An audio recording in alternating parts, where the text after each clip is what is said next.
we're starting. All right. So welcome, everyone.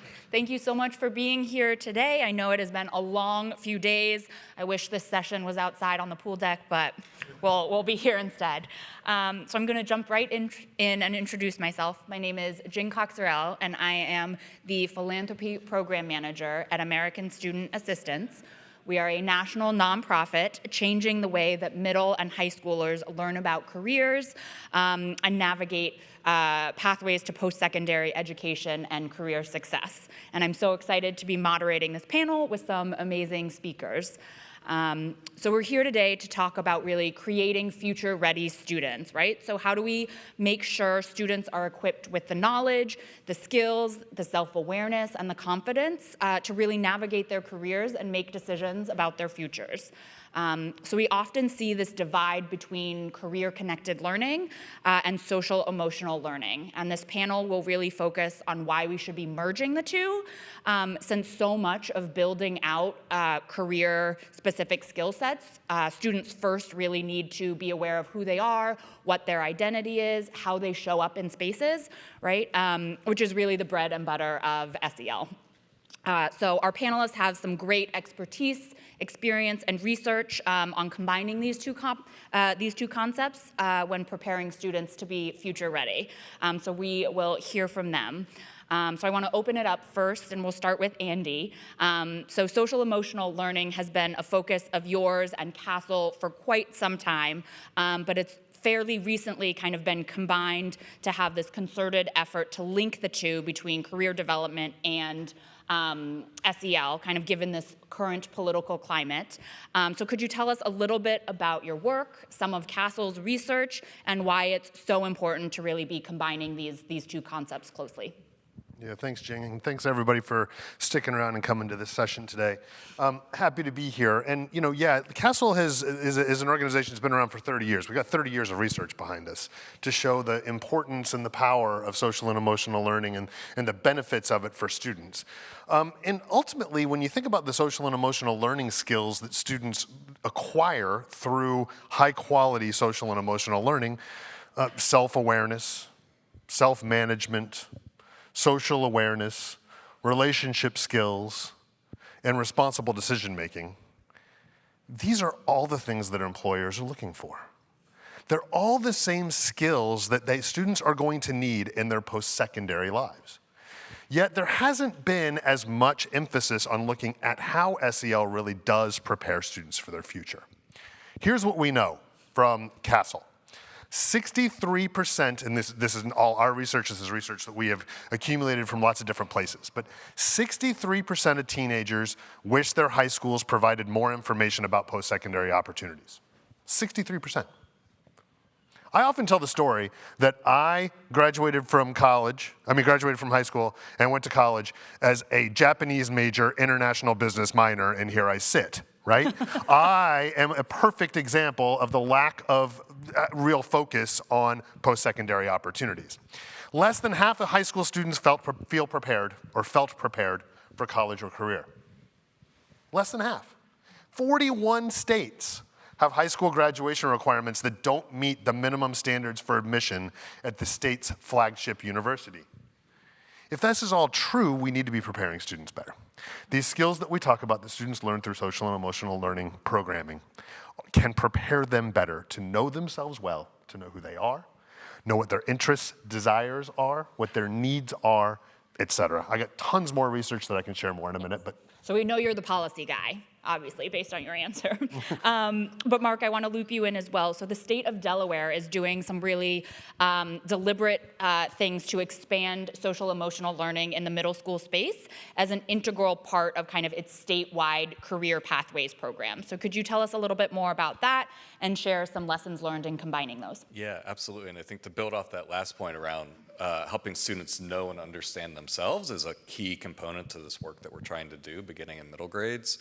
So in Delaware, over the past several years, we've done a phenomenal job of building career pathways in high school.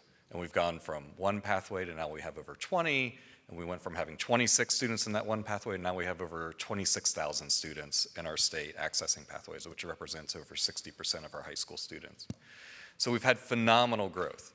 But we also know that not all kids are accessing those pathways in an equitable fashion, and we need to be trying to loop them in earlier to begin thinking about this, beginning in middle school. And so to do that, we've been working with the Statewide Steering Committee in partnership with our State Department of Education to create a set of resources. So we've created draft statewide standards for career exploration in middle grades. And what that's doing is helping to connect the dots between academic content, social emotional standards, which we have in the state, with CTE programming. And so that now we're going to be working with a set of 10 pilot schools to take a bottom-up approach of thinking really outside the box. How do we now take those standards and implement them in our middle schools in a new, innovative, different type of way? And not just doing the, trying to push away from like, we're just going to do a course, to like, no, let's think about this integrated. How do we take this across the school? And how do we do it in a really student-centered way so we can get at that agency piece, help kids build that confidence, and know what the options are and matching up their skills, their interests to what those pathway options are for them when they go into high school. Absolutely, thank you so much. And Yutaka, don't worry, I didn't forget about you. So NXU has kind of designed a research-based model that integrates 5 key developmental areas. So purpose, identity, social emotional wellness, social capital, and career exploration into a single solution to support students and educators in defining what their kind of personal growth and professional pathways really look like as they kind of evolve in who they are. So could you give us kind of an overview of the program and point out a couple of examples of kind of positive outcomes you're seeing for learners and educators? I know you might have many, but just try and pick one. First of all, you did an amazing job of describing NXU, so thank you. Thank you. 2, if I channel Andy's 5 SEL competencies and focus in on one to start with, let me start with social awareness. I am socially aware that this is 11:10 a.m. on Wednesday after a very long conference. The most common word that I've heard is overwhelmed with 7,000 other people. Yes. So I express gratitude to each and every one of you for being here, hopefully for the next 32 minutes we got. That's 1. 2, NXU, which means nothing to all of you, is short for Nexus. And we are trying to drive a paradigm shift in how we think about the educational journeys that each and every young person should be on, by anchoring each young person's learning journey in their identity and purpose. 2, for those of you who've worked in schools, if we went to a school and said, who's a SEL person? They typically would say, oh, it's that person over there. Then we would go to the same school and say, who's a career pathway person? And it's the person over there. Practically, that does not make great sense. So, to answer your question, we have created an integrated SEL skill development, identity and purpose development, and career exploration curriculum. It's a middle and high school curriculum. And because we know a curriculum alone is insufficient, we have created an educator training model and a curriculum implementation support system through which we're partnering with schools across the country. Thank you so much. And kind of as we think about all of this programming being really intentional and thoughtful about all of the frameworks behind them, we also know at the end of the day that content is really only as good as the facilitator or the teacher teaching it, right? You've got to put a person in front of that to connect those concepts for students. So how can the adults that are utilizing these frameworks and models really ensure that students are feeling seen and heard, especially when we know that a lot of times students are not teachers are not representative of the populations of students that they are serving. So this is kind of open to all of you. So Whoever wants to go first. I'll jump in and just say go that for it. CASEL, we're really focusing, we're spending this year, but always talking about the importance of adult social and emotional learning and how important it is that adults have strong social and emotional, not only that they have strong social and emotional competence themselves, because if they can't model what they are trying to teach, then it doesn't work, right? We know that. If the buildings in which they work are not collaborative, do not give them agency, do not provide them a voice, if the leadership does not do that, then how are they supposed to model that for their kids, for the students that they teach? So I think that's one major thing that we really need to think about.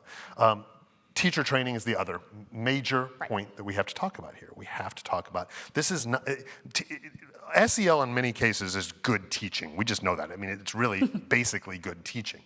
But but it's not intuitive to everyone, and it does require explicit instruction. So training is absolutely essential. If I can build off of what you just said, because that totally resonates. Let's start with a generic example.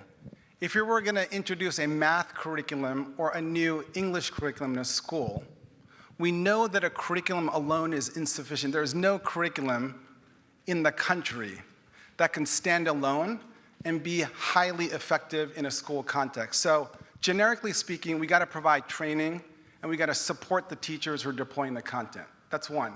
Two, what is different is in many schools, unlike in English or math, there are very few experts in social emotional development, and there are even fewer experts who understand how to strategically integrate social emotional development with career exploration. So we think there are two additional things that are necessary. One, we need to engage the educators in the content experientially themselves so they can viscerally feel the power of it.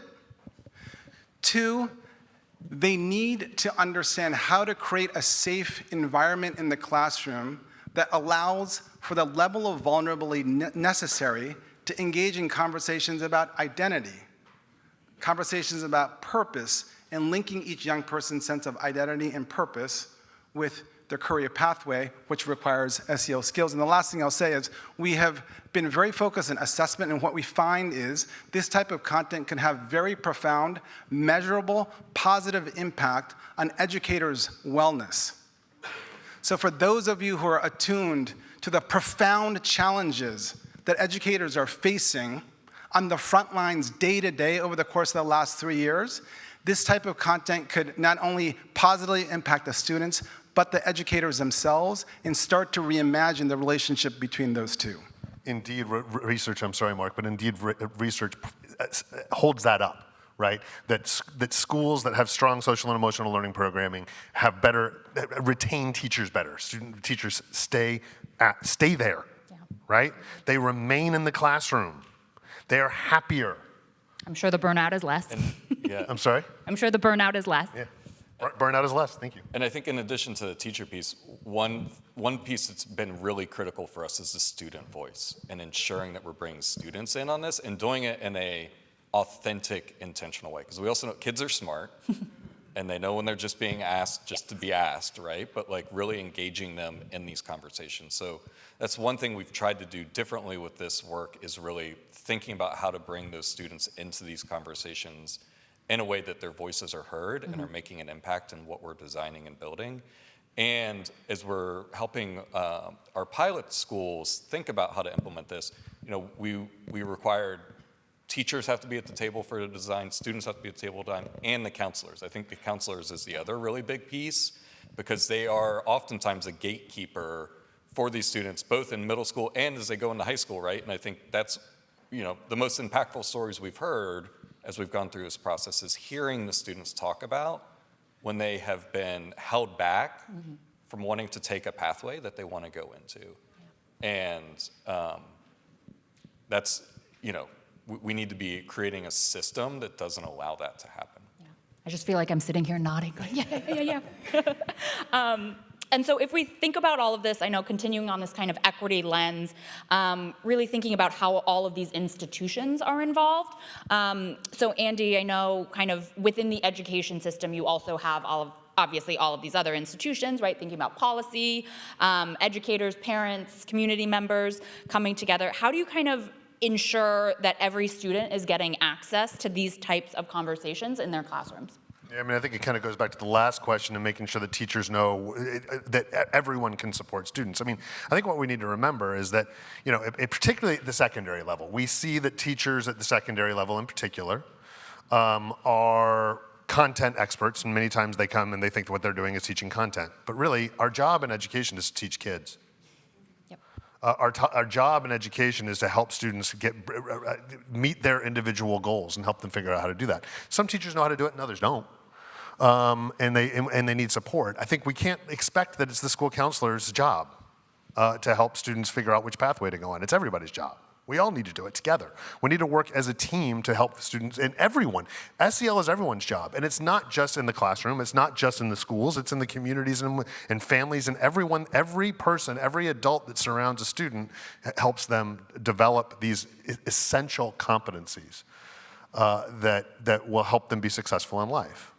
Yeah, absolutely. Thank you. And shifting a little bit, thinking about, we all know we need to measure the success, right? We know that students are doing some amazing things. How do we measure that? How do we prove that, right? So it's kind of difficult sometimes to determine where to start, how to really best support students' needs and gain buy-in from leadership to continue doing this work. So this question's for Mark and Yutaka. Can you talk about how you're kind of measuring what students have learned? Obviously, learning a lot, but how do you kind of put that on paper and say, here, this is the research behind that? Yeah, I think we're still figuring that out a little bit as we head into this initial pilot. I mean, I think some of the data points that we're most interested in looking into is that kind of that enrollment into the pathway once the student enters into high school, and trying to understand, do we see kids moving within pathways? So this is one of the, anecdotally, we hear a lot of kids go into a high school, they pick a pathway, and then a year later they realize that's the wrong one, and they're switching into another one. So kind of, are we seeing a downward trend in terms of like that switching that happens? But we don't want to totally eliminate that, right? But at the same time, right, being able to start on a pathway, say, I don't really like that, and flipping that's part of career exploration, right? Absolutely. That's part of learning. Yeah, and that's so it shouldn't. We don't want it. Getting to zero is not the right answer. Yeah. But it's a little bit like as you're thinking about retaining employees, right? There's like regrettable attrition, right? So how do we lower that regrettable like transferring that's happening in our students is one big area that we're wanting to look at on down the road. Got it. Do you want to add a little to that? Yes. Channeling teachers in schools again. Before we get to measurement and assessment, we got to ask ourselves the question, what are the foundational skills that we're trying to cultivate in young people?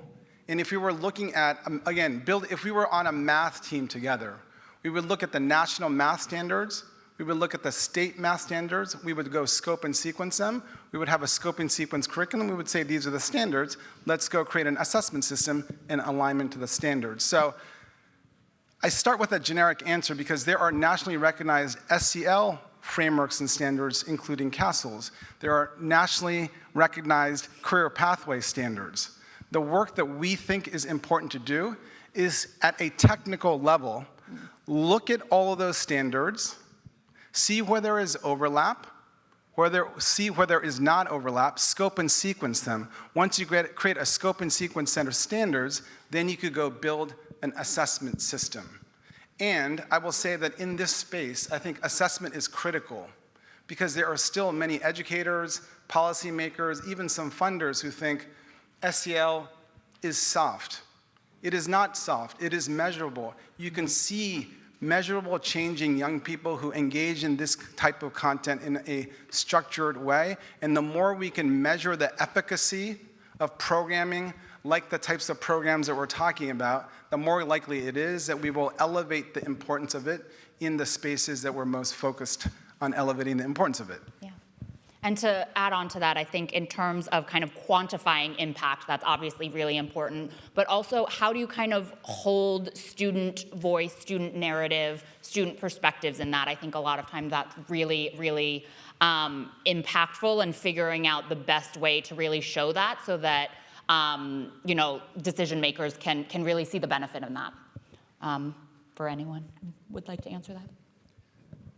I think it's really continuing to bring that student voice at the forefront is kind of been our big push. So like this is like just a micro example of that, but we love examples. Yeah, at each of our steering committee meetings, we've intentionally built in that space where we bring in student voice and have them either talk about their experiences or present on something. So for example, one of the products our steering committee has created is a profile of a high school ready student.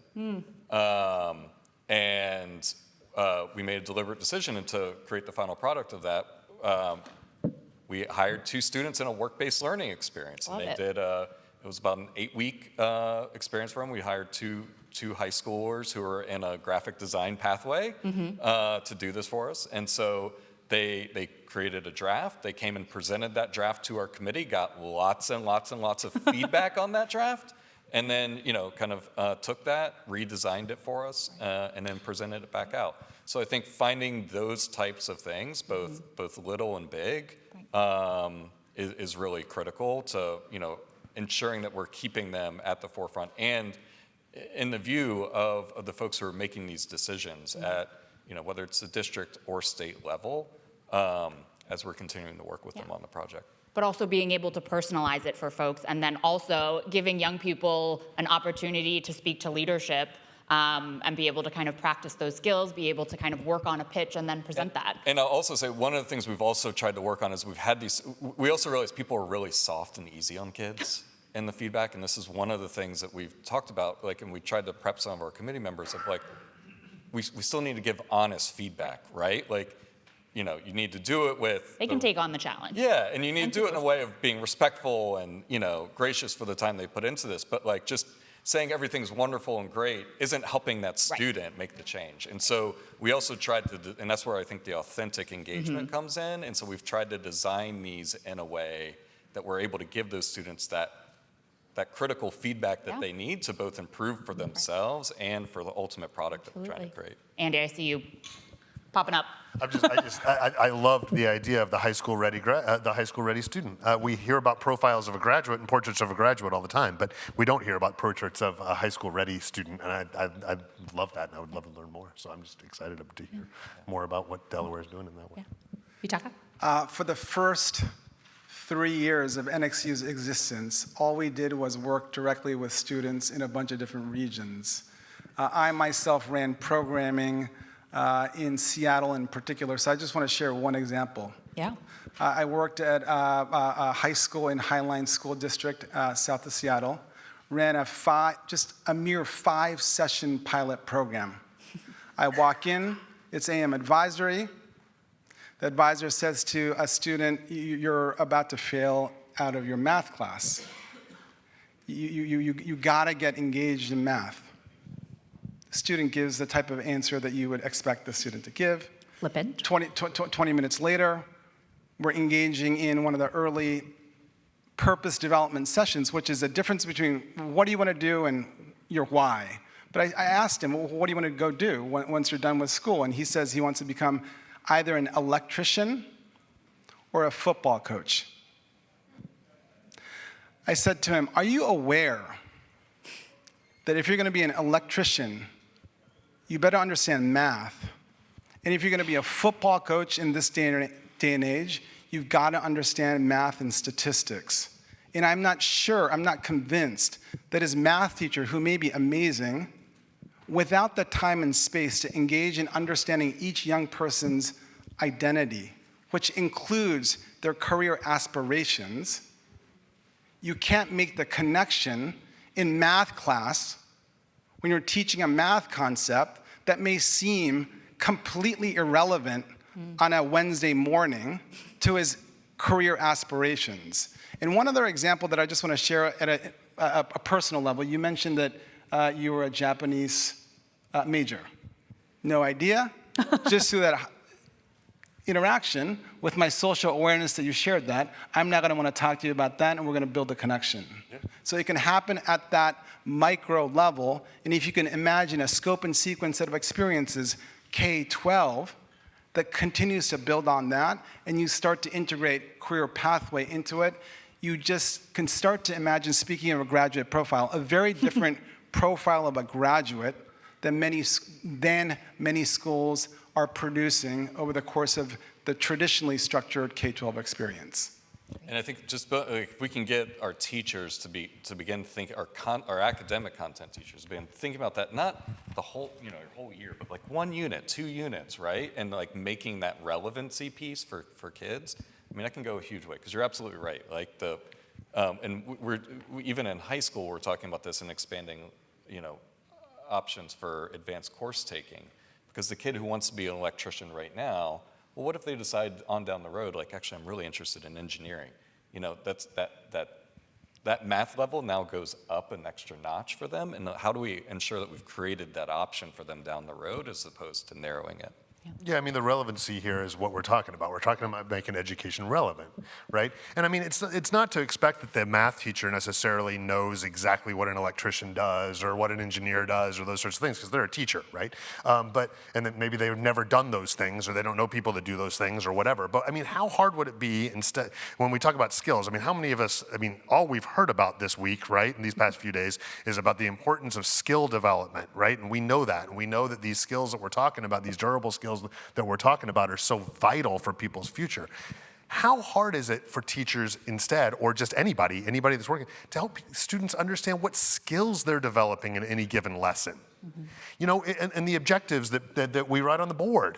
I was a teacher. The objectives we write on the board.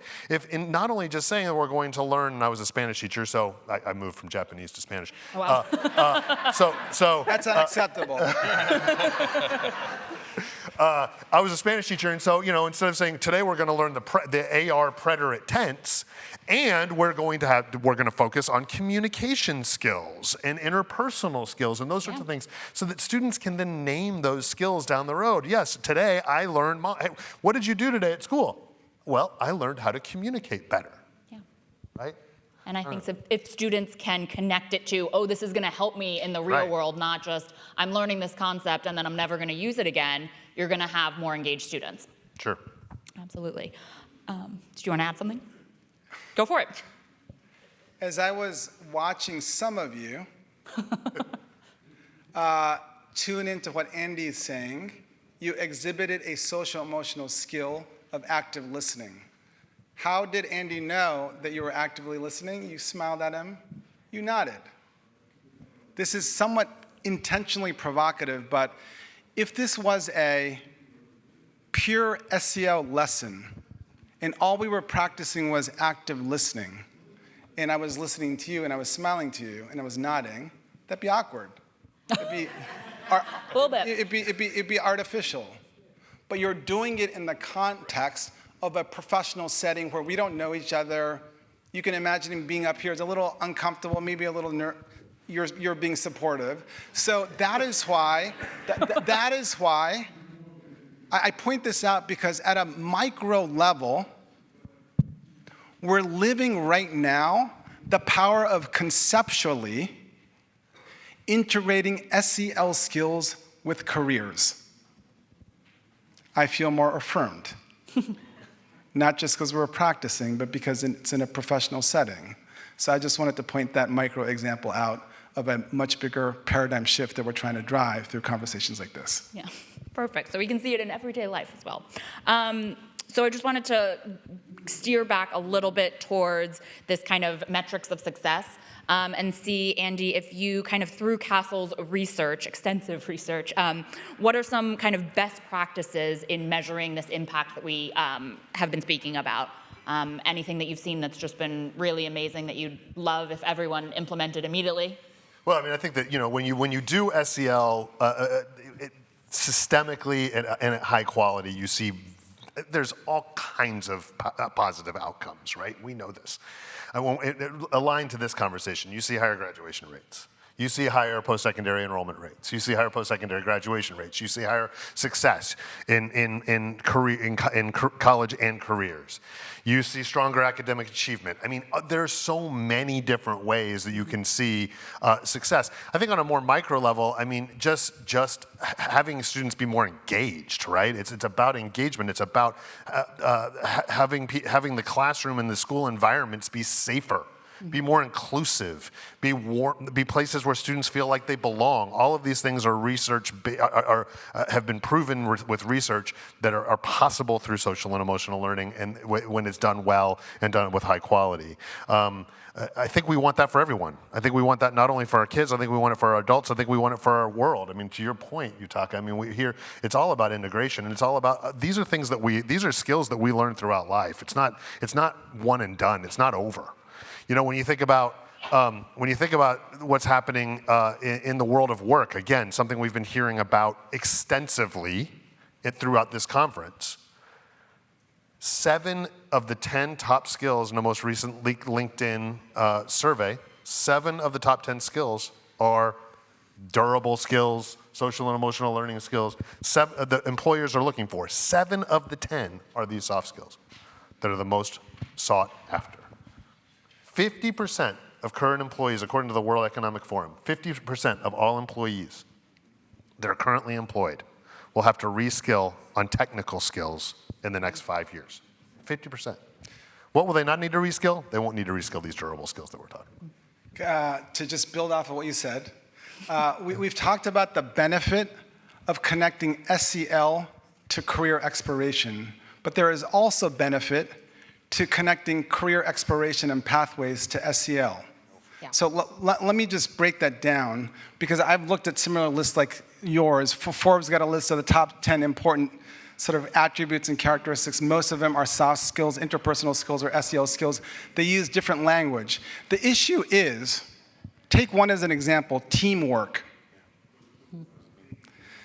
What does teamwork really mean? And what are the foundational skills that are necessary for teamwork? If you get down to that level of specificity in language and construct, to cultivate teamwork ability in yourself, you could argue strongly that they align with 2 or 3 or more of SEL's competencies. You need self-awareness, you need social awareness, you clearly need relationship building skills, and if you're navigating any sort of a team like the one I have at NXU, you better have responsible decision making or you're gonna get pushback. So there is a linkage where if we could articulate SEL skills as being foundational skills that are necessary for the career-ready competencies, and link those more explicitly, then it empowers not only the SEL work that schools are doing, but the career pathway work that schools are doing, and it is then more likely that structurally those 2 things get linked. Yeah, absolutely. Mark, did you want to add on it? I don't think I have anything profound to add. I mean, I think these are all great points, and I'm coming back in my head and you got to be profound. Yeah, like in connecting as SEL and teamwork and what's going on in the workplace. You know, I've actually had this Taylor Swift quote in my head. You know, first one of the conference. Yeah, first one of the yeah. So casually cruel in the name of being honest, right? Which is like the anti-SEL approach, right? Like honesty without empathy is cruelty. And so like part of this and thinking about teamwork and like what do we want to be preparing kids for is like when you go into the workplace and you're having to work with people and going back to like giving feedback to these students in work-based learning, we want them to get the feedback, we want them to get better, but we don't want to just like have them feel defeated or that they're stupid or did it wrong.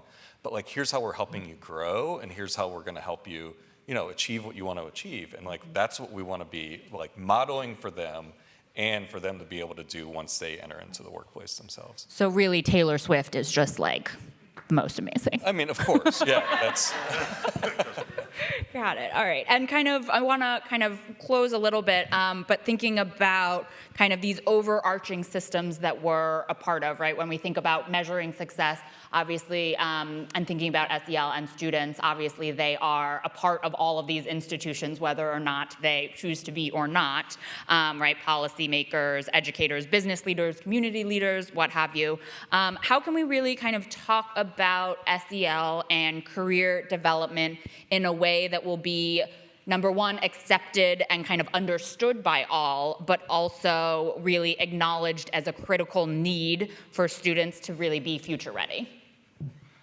So I will say I'm a newish Delawarean. I've only been in the state for 3 years, which if you talk to true Delawareans, that's nothing. Yeah, that's nothing. I need like another 0 on that, and then maybe they'll accept me. But before that, I was in Texas for 13 years. And so it's like night and day in the SEL world, as some of you know. And so I think, but one universal thing I think to be able to talk about this, and this came up in the last session that was in this room around work-based learning, is this idea of durable skills, workplace skills.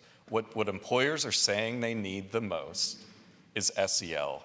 It's strong SEL skills with the people they're hiring. They're going to give them the technical training that they need. But it's those essential skills, whatever we want to call them.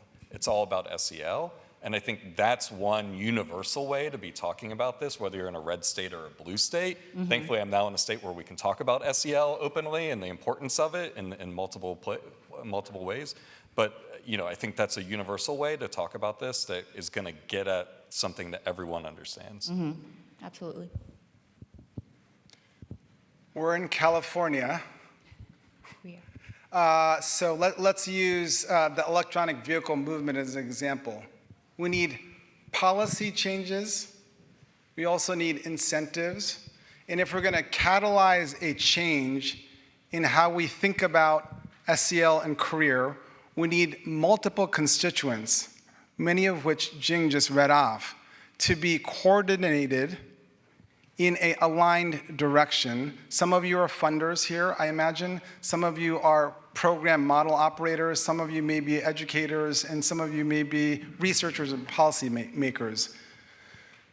There needs to be some entity that brings all of us together, one, but many of us are not in that role. So if you're in a particular role, you got to figure out at a practical level, what can you do? As a model provider, we're focused on how could we codify a model so that as demand for this type of integrated solution increases, how can we go serve that demand? If you're a funder, you could go fund us, of course, but that aside, you can incent certain constituents to adopt this type of integrated paradigm. So I just want to name that each and every one of you can play a concrete role in moving us forward towards the paradigm and vision that we're asserting is the right, profound, compelling direction that we should head in. Yeah, what I hear and what you all are saying is coherence. I mean, so much of this is about building coherence amongst the entire ecosystem, right? It's about helping everybody speak the same language to some level, right? I often talk about, and I do think that a lot of this, particularly when we're talking about the durable skill development and the importance of durable skills, I think the employer community is so vital here. But I often talk about how, many educators have been educators their entire careers. They don't understand industry. And most people who are in industry and in business don't understand educators. So bringing these people together to talk along with everybody else that's in this room and the different roles that you play, I think is so important to building that coherent understanding of what it is that we're talking about and of how vital it is to provide these sorts of systems for our kids. And I think, conferences like these are amazing in that. I think a lot of the knowledge that is shared is in panels, but then also a lot of it is kind of, outside of panels as you're connecting with folks. So it's been really amazing to see. So I just have one last question. We've got a couple seconds left, so maybe just one of you can answer this, but kind of one idea that you want to leave the audience with. So how to kind of learn more about implementing SEL programs in their communities. Maybe one of you just really quickly, whoever thinks they have the best answer. They've self-nominated him. Yeah. This is what I'll say. We don't think of our own selves in compartments. We're not thinking of our ourselves as here's my identity, here's my sense of purpose, here's my SEL skills, we're living an integrated life experience. So the provocation I have for you all is how can we better create a system and a paradigm in which we're allowing young people to integrate the multifaceted aspects of themselves that make them whole human beings.